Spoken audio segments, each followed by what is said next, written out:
Bonjour. L'étude d'aujourd'hui s'intitule Paroles et mots. Je vous propose dans cette étude de nous pencher sur la valeur des paroles et des mots afin de nous motiver à soumettre notre bouche à Jésus. Mots à dire ou à ne pas dire pour ne pas maudire, ne pas mal dire, ne pas dire du mal. Car à l'origine, les bénédictions sont de bonnes paroles et les malédictions sont de mauvaises paroles. Dieu en tant que juge parfait prononce les unes et les autres avec droiture et vérité. Qu'en est-il pour les hommes? Qu'y a-t-il derrière les mots? Première partie, la parole est une puissance de Dieu.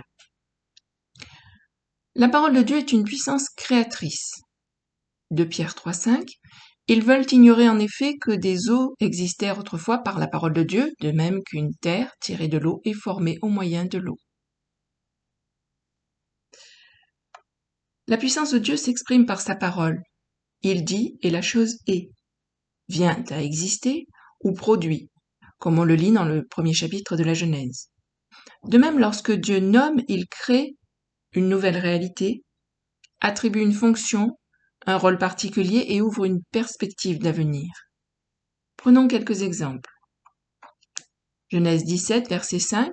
« Et ton nom ne sera plus appelé Abraham, mais ton nom sera Abraham, car je t'ai établi père d'une multitude de nations. » Abraham passe donc d'un nom signifiant père élevé, un personnage riche et respecté, à Abraham, signifiant que sa postérité sera très nombreuse et puissante, sachant que Dieu a déjà en perspective qu'Abraham soit considéré comme le père des croyants, qui, comme lui, placent leur foi en l'Éternel. Comme l'explique Paul en Romains 4, en particulier au verset 17, « Selon qu'il est écrit, je t'ai établi père d'un grand nombre de nations. Il est notre père devant celui auquel il a cru, Dieu qui donne la vie aux morts et qui appelle les choses qui ne sont point comme si elles étaient. »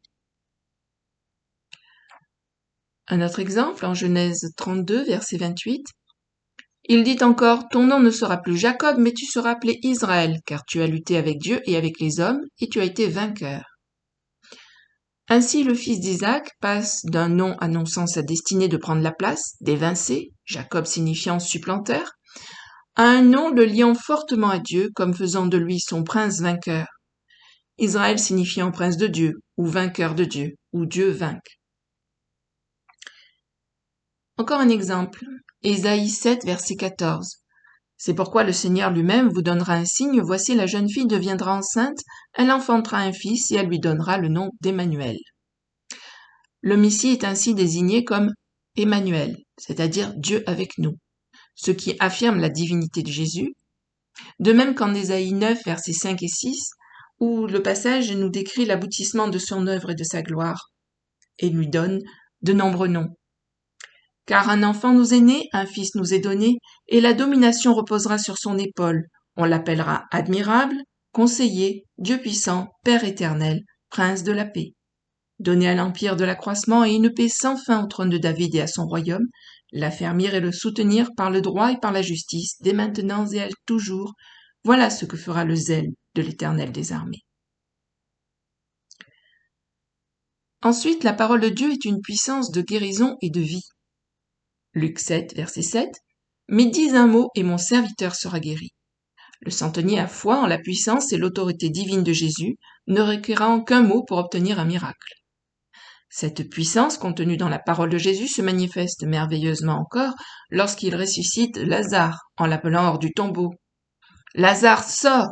Et le mort sortit, les pieds et les mains liés de bandes et le visage enveloppé d'un linge. Jésus leur dit, déliez-le et laissez-le aller. Luc 11, versets 43 et 44. La parole de Dieu est aussi une puissance de salut. Jean 1, verset 14, « Et la parole a été faite chair, et elle a habité parmi nous pleine de grâce et de vérité, et nous avons contemplé sa gloire, une gloire comme la gloire du Fils unique venu du Père. » Par Christ, la parole de Dieu incarnée, tout homme peut être sauvé, s'il affirme de ses mots sa propre foi en Christ. Si tu confesses de ta bouche le Seigneur Jésus et si tu crois dans ton cœur que Dieu l'a ressuscité des morts, tu seras sauvé. Car c'est en croyant du cœur qu'on parvient à la justice et c'est en confessant de la bouche qu'on parvient au salut. Romains 10, versets 9 et 10. Enfin, la parole de Dieu est puissance de jugement et de condamnation. Matthieu 25, verset 34. Alors le roi dira à ceux qui sont à sa droite, venez, vous qui êtes bénis de mon Père, prenez possession du royaume qui vous a été préparé dès la fondation du monde. Et au verset 41. Ensuite il dira à ceux qui seront à sa gauche, retirez-vous de moi, maudits, allez dans le feu éternel qui a été préparé pour le diable et pour ses anges. Ce jugement sera basé sur les actes des hommes, mais aussi sur leurs paroles. Matthieu 12, versets 36 et 37. Je vous le dis, au jour du jugement, les hommes rendront compte de toute parole vaine qu'ils auront proférée, car par tes paroles tu seras justifié, et par tes paroles tu seras condamné. Deuxième partie. La parole est une force donnée aux hommes. La capacité de parole a été donnée par Dieu aux hommes. Ce potentiel merveilleux nous place au-dessus du reste de la création terrestre, et le langage articulé et la pensée qui lui est liée nous ont ouvert de grandes perspectives de développement. La parole nous permet de communiquer avec nos semblables et même avec Dieu. Mais ce don, cette puissance, ne demeure pas sans responsabilité, car les mots ont des conséquences très importantes et très différentes selon leur teneur. Par ailleurs, s'exprimer, parler, c'est dire ce qu'il y a dans notre pensée, dans notre cœur. Jésus confirme cela en Luc 6, 45. L'homme bon tire de bonnes choses du bon trésor de son cœur et le méchant tire de mauvaises choses de son mauvais trésor, car c'est de l'abondance du cœur que la bouche parle. Et en Matthieu 12, verset 34, race de vipères, comment pourriez-vous dire de bonnes choses méchants comme vous l'êtes, car c'est de l'abondance du cœur que la bouche parle. Ceux qui prononcent de mauvaises paroles sont des fils du serpent ancien, du diable. Les nombreuses mauvaises paroles. Elles sont les mensonges, faux témoignages et ragots, qui ont une répercussion sur les autres, mais aussi sur nous, car ils sont contraires à la volonté de Dieu et participent à l'œuvre du destructeur, le père du mensonge, comme le souligne Jésus en Jean 8, 44. Vous avez pour père le diable et vous voulez accomplir les désirs de votre père. Il a été meurtrier dès le commencement et il ne se tient pas dans la vérité parce qu'il n'y a pas de vérité en lui. Lorsqu'il profère le mensonge, il parle de son propre fond, car il est menteur et le père du mensonge.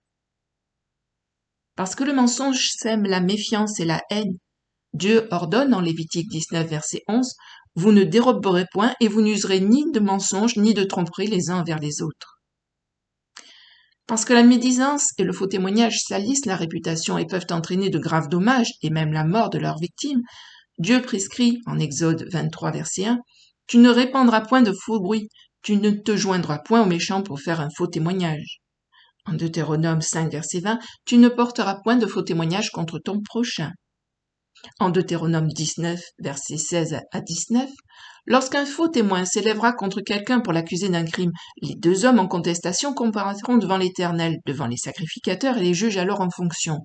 Les juges feront avec soin des recherches. Le témoin est-il un faux témoin? A-t-il fait contre son frère une fausse déposition? Alors vous le traiterez comme il avait dessein de traiter son frère. Tu ôteras ainsi le mal du milieu de toi. » Proverbe 24, verset 28 nous dit aussi « Ne témoigne pas à la légère contre ton prochain. Voudrais-tu tromper par tes lèvres ?» Parce que la parole engage la personne à faire ce qu'elle dit, Dieu prévient, en Lévitique 5, verset 4, lorsque quelqu'un parlant à la légère jure de faire du mal ou du bien et que ne l'ayant pas remarqué d'abord, il s'en aperçoive plus tard, il en sera coupable. Donc parler et jurer à la légère, c'est-à-dire sans vérité ni droiture, n'est pas une plaisanterie, mais place celui qui le fait sous la justice divine. Jésus dit en Matthieu 5, verset 34, que votre parole soit oui, oui, non, non. Ce qu'on y ajoute vient du malin. Pensons donc que nos paroles nous engagent. On dit d'ailleurs donner sa parole, et que nous sommes dans l'obligation de tenir nos engagements, comme par exemple celui du mariage, car Dieu en est le témoin. Malachie 2, verset 14, « Parce que l'Éternel a été témoin entre toi et la femme de ta jeunesse, à laquelle tu es infidèle bien qu'elle soit ta compagne et la femme de ton alliance. » La Bible nous engage à ne pas jurer puisque cela revient à se lier et peut nous placer en grande difficulté car nous ne serons pas toujours capables de respecter nos engagements, ou encore, ils pourraient nous coûter très cher. Jephthé a condamné ainsi sa fille, son unique enfant. Juge chapitre 11, verset 31, « Quiconque sortira des portes de ma maison au-devant de moi à mon heureux retour de chez les fils d'Ammon sera consacré à l'Éternel et je l'offrirai en holocauste. » Sa propre enfant. Suivons plutôt la recommandation de Jésus en Matthieu 5, versets 33 à 36. « Vous avez encore appris qu'il a été dit aux anciens, tu ne te parjureras point, mais tu t'acquitteras envers le Seigneur de ce que tu as déclaré par serment. Mais moi je vous dis de ne jurer aucunement, ni par le ciel, parce que c'est le trône de Dieu, ni par la terre, parce que c'est son marchepied, ni par Jérusalem, parce que c'est la ville du grand roi. Ne jure pas non plus par ta tête, car tu ne peux rendre blanc ou noir un seul cheveu. »